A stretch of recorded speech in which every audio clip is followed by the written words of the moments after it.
안녕하세요. 크리스천 영성학교를 나는 신목사입니다. 오늘은 기적은 일어날 사람에게만 일어난다는 제목으로 생각해 보도록 하겠습니다. 저는 아침 기도가 끝나면 컴퓨터를 켜서 칼럼을 쓰기 전에 뉴스 검색을 합니다.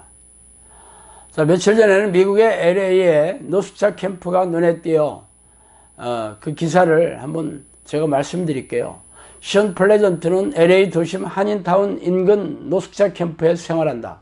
LA시 권역에 있는 6만여 노숙자 가운데 한 명이다. 텍사스주 샌안토니오에서 군인 아버지와 교사 어머니 사이에서 태어난 플레전트는 화목한 가정에서 전도 유망한 청년으로 자라났다. 고교를 수석 졸업하면서 여러 대학에 입학 제의를 받았다. 그의 선택은 동부 아이비리그 명문 예일대였다. 예일대 경제학부를 나온 그는 월스트리트에 직장을 구했다. 첫 직장은 투자은행 모건 스탠리였다. 그는 누구라도 부러워할 만한 스펙이다. 탄탄한 미래가 보장된 것처럼 보였다. 그러나 플레전트가 돈 욕심을 내면서 모든 게 일그러졌다. 그는 친구의 투자 제의에 할리우드 영화 제작 사업에 돈을 댔고 캘리포니아주로 이주했다. 1990년대 초중반 DVD 플레이어가 한창 보급되던 무렵 꽤 큰 돈을 벌었다. 그러자 플레전트는 영화 사업 투자는 부침이 심해졌다. 급기야는 동업자의 잇단 제작 실패로 그가 투자한 회사는 파산 신청을 했고 플레전트는 졸지에 연대 채무 보증자로 채권자들에게 쫓겨낸 신세가 됐다. 엎친 데 덮친 격으로 그 무렵 어머니가 세상을 뜨고 플레전트는 마약에 손을 대기 시작했다. 약물 중독으로 병원을 오가는 플레전트는 결국 LA 도심 노숙자촌으로 거처를 옮겨야 했다.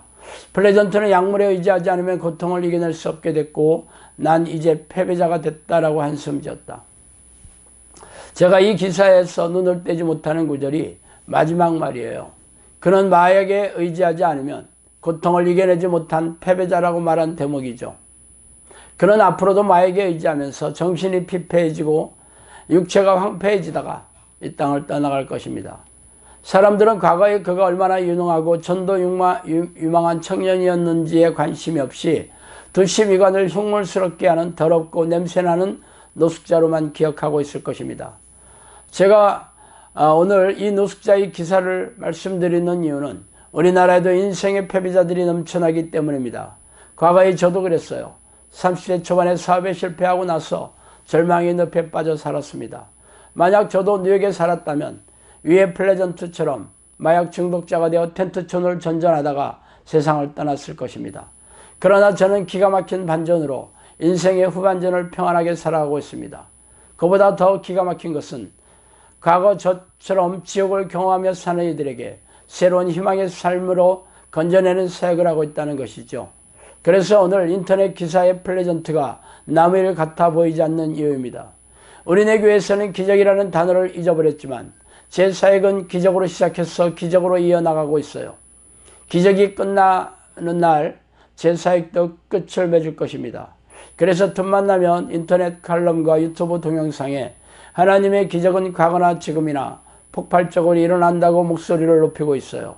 그러나 대부분의 사람들은 제 말에 관심을 갖지 않는 이유가 무엇입니까? 바로 늑대 소년을 연상하기 때문이에요. 사실 이런 투의 이야기는 무당들이 가장 많이 사용하고 있으며 목사들도 자주 사용하고 있는 내용이죠. 성경에 그렇게 기록되어 있는 것을 인용하는 것이라고 하면 저도 할 말이 없어요. 그러나 성경에 기록된 하나님이 전지전능하시다는 것은 옳은 말이지만 목사나 기독교인들이라고 해서 전지전능한 하나님의 능력을 다 받아 누릴 수 있다는 것은 거대한 착각이죠. 그렇다면 신학교를 졸업하고 목사 안수를 받은 개척교회를 시작한 대부분의 목회자 부부가 눈물 속에 교회 문을 닫는 현실을 알아듣게 누군가가 설명해 주어야 하지 않겠습니까? 목회자들은 입만 열면 전지전능한 하나님은 지금도 살아계시며 믿고 기도하는 것마다 응답해 주시는 분이라고 거품을 물고 말하지만 정작 자신의 앞가림도 못하는 목사들이 우리 교회 주변에 널려 있죠.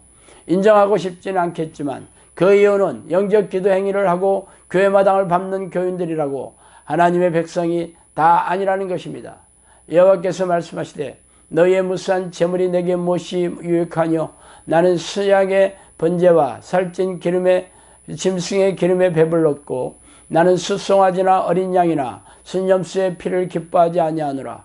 너희가 내 앞에 보이러 오니 이것을 누가 너희에게 요구하였느냐? 내 마당만 밟을 뿐이니라. 헛된 재물을 다시 가져오지 말라.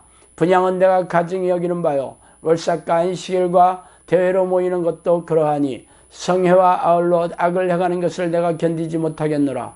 내 마음이 너희의 월삭과 청한 절기를 싫어하나니 그것이 내게 무거운 짐이라. 내가 지기에 건비하였느니라.